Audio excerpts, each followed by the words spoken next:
오늘 이 말씀을 가지고 절대 믿음의 간구라는 제목으로 함께 말씀을 상고하겠습니다. 오늘 나병 환자 한 사람이 모든 장애물을 뚫고 주님께로 나오는 이야기죠. 이 과학이 또 의술이 발달한 현대에도요, 이 세계의료보건기구에 의하면은 나병 환자가 1000만이 거의 육박한다고 합니다.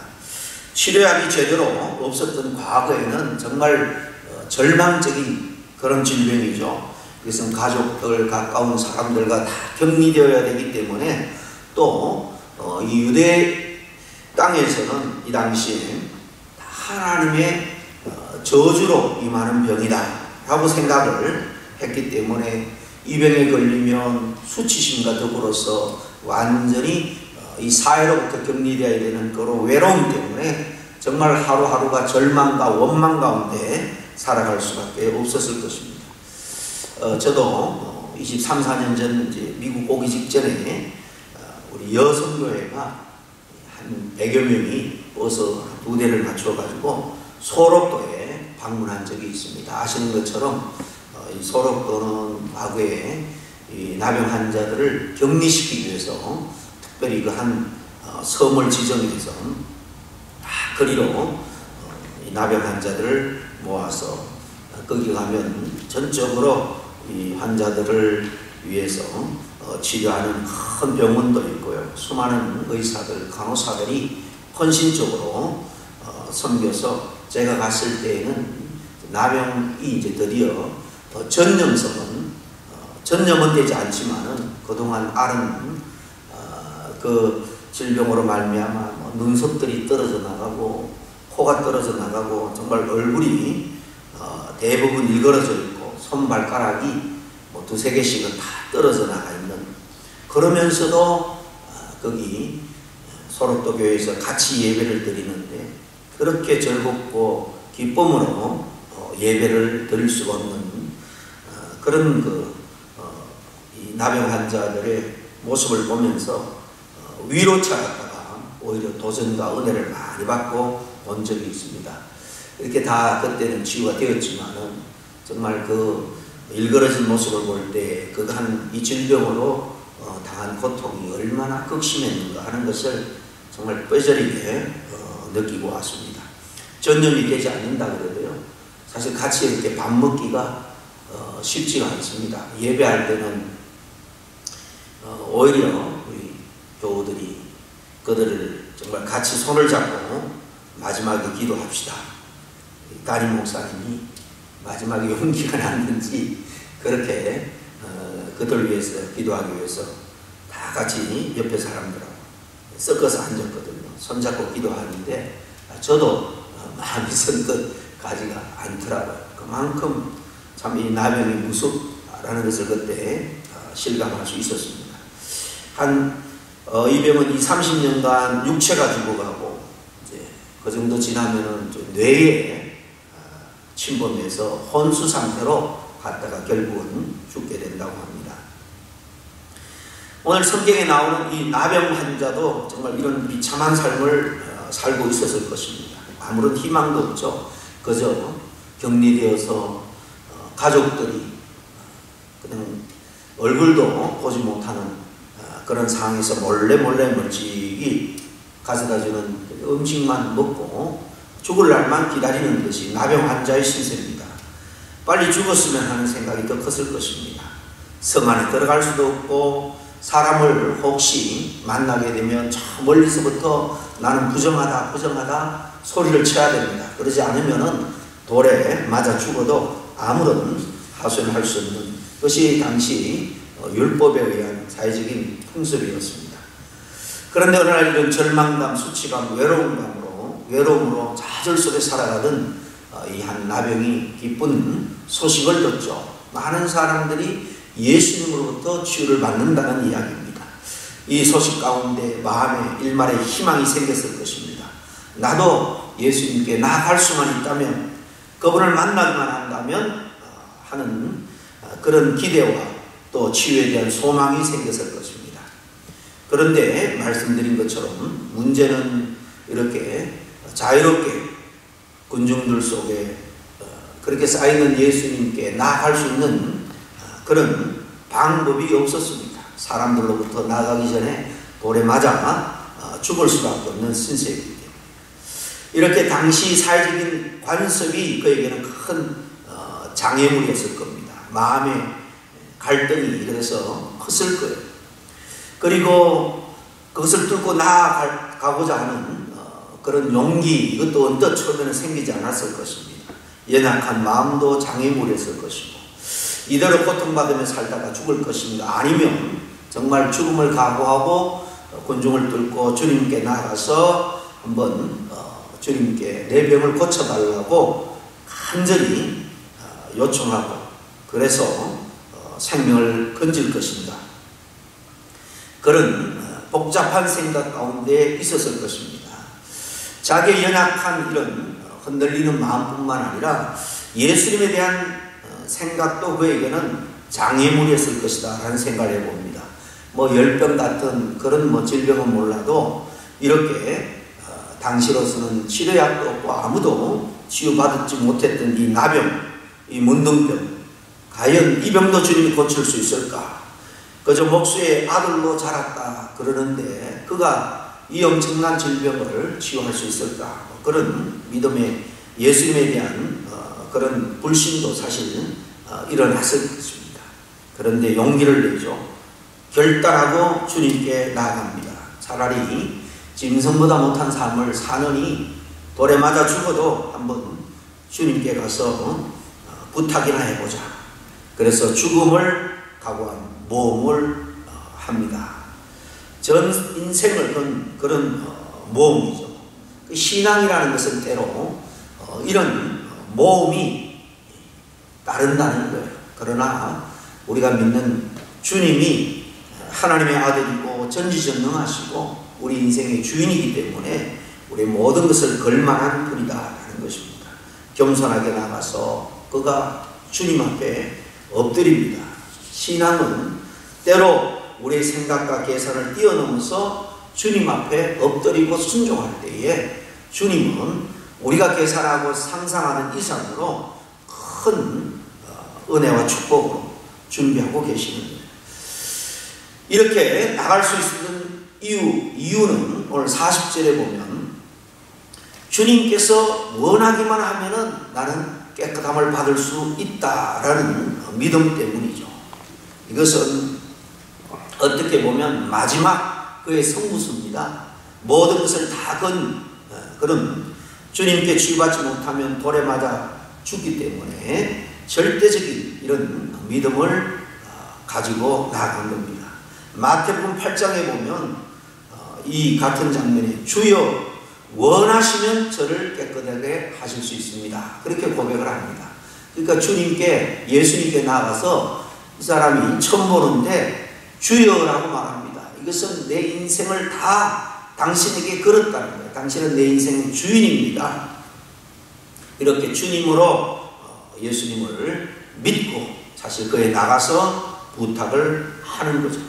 주님께서 정말 원하기만 하면 무슨 병이든 불치병으로 여겨졌던 이 나병도 주님의 손에서는 아무것도 아닙니다 라고 사실 그 밑바탕에는 믿고 의지하며 나가서 부러지고 간구한 거죠.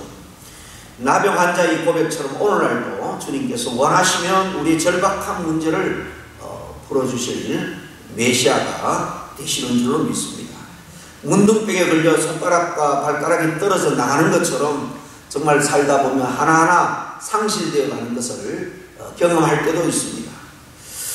그런 상실감의 깊은 신음 속에 있는 우리에게 생기와 정말 기쁨과 희망을 줄 수 있는 분, 우리 주님인 줄로 믿습니다. 우리는 다 늙어가고 또 노쇠화되어 가면서 당연히 또 질병이 찾아올 수밖에 없습니다. 가장 궁극적인 질병, 결국 죽음 앞에 설 수밖에 없습니다. 우리는 공수리로 왔다가 우리의 노력과 하나님의 은혜로 이것저것 많이 누리는 것 같지만은 그 누리는 시간이 결코 길지 않습니다. 주님 오라 그러면 다 놓고 갈 수밖에 없는 그런 우리 인생. 그러나 그리스도인들은 늙어가면서 질병으로 고통받으면서도 죽음에 임박해서도 좌절과 절망으로 인생을 끝내는 것이 아니라 이 모든 상실되어가는 그 가운데서도 영원한 소망이 우리에게 있기 때문에 우리는 기쁨으로 죽음을 향해서 가지만은 어떻게 보면 우리는 죽음을 환영하는 그런 세상 사람들과 다른 삶을 살아갈 수 있는 거예요. 죄로 말미암아 영적인 문둥병에 걸린 사람도 예수께 나와 회개하기만 하면은 구원과 진정한 평안을 받을 수가 있습니다. 주님에 대한 이 절대적인 믿음이 중요합니다. 제가 미국 오기 전에 부목사로 있을 때 제 교부에 한 분이 전도되어서 왔는데 40대 초반의 젊은 분이에요. 부부가 다 선망의 대상인 공기업에 다니는 이 교회 근처 새로 들어선 아주 좋은 아파트 단지에 살고 계시던 분이었는데 이 교회 새벽기도가 뜨겁고 놀라운 일들이 일어난다 이런 소문을 듣고 자기 발걸음으로 교회에 찾아왔는데 그때는 이미 암 말기였습니다. 그 테라피를 받으면서 머리가 다 빠져가고 있는 그런 상태에서 이분이 스스로 이 교회를 찾아왔는데요. 물론 같은 동에 우리 교회에 다니는 교회 문패가 많이 있었으니까 또 가깝기도 하고 전도를 받았는지 모르겠습니다만 제가 알기로는 거의 마지막 절망의 순간에 교회를 찾아온 거예요. 마침 그때 이제 특별 새벽기도 40일 새벽기도를 하는데 바로 그 다음날부터 월요일부터 시작하는데요. 나오겠다는 거예요. 근데 몸도 많이 위축되어 있습니다. 그래서 제가 처음 교회 나오는 분이니까 주중에 자기가 그래요. 빨리 자기는 늦게 교회 나왔으니까 빨리 성경을 알고 믿음을 갖고 싶다는 거예요. 그래서 매일 제가 한 주간은 찾아가서 1:1 제자 양육으로 복음을 가르치고 그러면서 이분이 40일 새벽기도에 승리했어요. 마지막 때는요. 가발을 머리에 쓸 수가 없어서 한 30분 그냥 몸부림을 치는 거예요. 그냥 이 입으로 물어다가 이 식탁에 얹어놓고 머리를 디밀면서 그래서 가발도 제대로 뭐 60대 70대도 아니고요. 40대 초반까지 젊은 분이잖아요. 그런데 이 무심한 남편은 그렇게 하나님께 매달려서 마지막 이렇게 나병 환자처럼 용기를 내서 주님 앞에 나오는데 그걸 잠만 자고 그것도 도와주지 않는 거예요. 나중에 들어보니까. 근데 놀라운 역사는 40일 특별 새벽 기도가 끝나고 병원에 갔는데 암이 많이 줄어들었다는 거예요. 줄어들었을 뿐만 아니고 한 달, 두 달 더 지나면서 완치 판정을 받았습니다. 제가 이제 그리고 몇 달 후에 미국을 오게 되었는데요. 와서 한 5년 만에 제가 성리등교회니까 가서 설교를 하게 되었습니다. 그분이 5년 만에 집사가 되어 있는데 자기 그 여형제들이 많아서 멀리 떨어져 사는 그 대구의 반대편에 있는 여형제들도 다 전도해서 신앙생활을 하고 있는데 제가 뭐 수요일 예배에 설교했던 것 같습니다. 주일 예배도 아니고 자기 동생들까지 다 데리고 와서 그때 이야기를 하는 거예요. 그 절망적인 순간에 정말 100% 하나님의 말씀을 믿었다는 거예요. 그리고 제가 짧지만은 그 1:1 제자 양육을 통해서 복음을 전할 때 이게 생명의 말씀이구나. 하나님의 말씀이구나. 붙들고 40일 기도하고 나서 몸에 변화가 일어나기 시작하죠. 하나님이 치유하는 놀라운 역사를 겪었다. 그 동생들까지 다 데리고 그 따로 예배를 끝나고 간증하고 이야기를 하는데 얼마나 정말 감격적인지 몰랐습니다. 그리고 또 한 3, 4년 있다가 또 다시 갈 기회가 있었어요. 그때는 권사님에 대해서 아주 전도 대장이 되어 있더라고요. 그렇습니다. 절대적인 믿음 신앙은 우리의 한계를 뛰어넘는구나. 그것을 그때 참 많이 느꼈습니다. 이런 믿음으로 이 나병 환자는 나아가서 질병을 주님에 의탁하고 치유함을 받죠. 정말 주님은 이 환자를 보고 다른 사람처럼 거부하거나 물리치지 않았습니다. 연민의 정, 긍휼의 마음을 안고 성경에 보면 이 마음을 주님께서 체휼의 마음이라고 말합니다. 남의 아픔을 내 마음으로 동일하게 품고 그를 위해서 아파하고 중보하는 거죠. 그래서 마태복음 8장 17절에 보면 예수님은 우리의 연약한 것을 친히 담당하시고 병을 짊어지셨도다. 이게 주님의 마음입니다. 긍휼의 마음. 그냥 마음만 아파하는 것이 아니고 그 아픔을 동참하고 내가 짊어지는 거죠. 이 긍휼의 마음, 체휼의 마음을 안고 주님께서 내가 원하니 깨끗함을 받아라 그랬습니다. 놀라운 역사가 일어나죠. 이 치유함을 받고 이 환자에게 주님께서 오늘 보니까 몇 가지 당부를 합니다. 남에게 알리지 말라는 거예요. 그냥 제사장에게 가서 깨끗함을 받았음을 보여주라고 말합니다.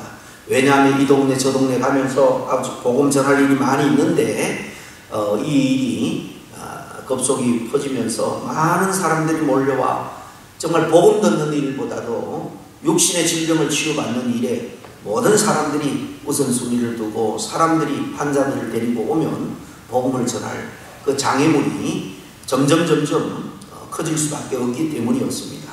그러나 젊은 가운데 치유받았으니까 이 마음에 일어나는 기쁨과 감사로 그냥 감정이 우러나오는 대로 전하지 않을 수가 없었습니다. 어쨌든 이로 인해서 예수님이 복음을 전하고 회당에 들어가서 천국 복음을 선포하는 일들이 많이 어려움을 겪었죠. 또 제사장에 가서 보이라는 것은 이제 제사장들에게도 메시아가 나타났다는 것을 보여주기 위함이었을지도 모르겠습니다. 어쨌든 주님의 말씀에 그가 뒤에 보면 순종하지 못한 것은 참 안타깝습니다. 주님이 원하시면 정말 치유받을 수 있습니다 라고 말했지만은 주님이 원하는 것을 그 후에는 지키지 않는 안타까운 모습을 통해서 주님이 계획했던 사역들이 좀 지연되고 하는 것을 볼 수가 있습니다. 우리가 신앙생활을 하면서 우리의 생각 경험에 비추어 볼 때 교회 지도자들이 왜 저렇게 결정을 하고 나갈까 생각할 때도 있을 것입니다. 그러나 위에서 기도해 준다면 합력해서 선을 이루게 될 것이고 또 시간이 지나가 보면 그것이 하나님께서 어떻게 또 교회 리더십들을 통해서 일들을 이루어 나가는가 하는 것을 깨닫게 될 것입니다. 우리가 이런 순수한 믿음, 순종하는 믿음으로 함께 뜻을 모으면 놀라운 역사가 일어나게 될 줄로 믿습니다. 오늘 나병 환자의 절대적인 신앙, 믿음으로 나가 죽음을 무릅쓰고 주님께 간청한 이 간구의 마음이 저와 여러분의 마음이 되고 또 끝까지 주님의 뜻에 순종함으로 더 크게 주님의 영광을 드러내는 우리 모두가 될 수 있기를 바랍니다. 기도하겠습니다. 하나님 아버지 감사합니다. 정말 절대절명에 빠져 좌절 가운데 하루하루 살아갈 수밖에 없는 이 나병 환자 모든 장애물을 뚫고 주님께 나가 간구할 때 주님께서 긍휼의 마음, 체휼의 마음으로 그를 품어주시고 치유해 주신 역사를 오늘 말씀을 통해서 다시 한번 상고합니다. 그의 마음이, 그의 믿음이 우리의 마음과 믿음이 될 수 있도록 축복하여 주시옵소서. 예수님의 이름으로 기도하옵나이다. 아멘.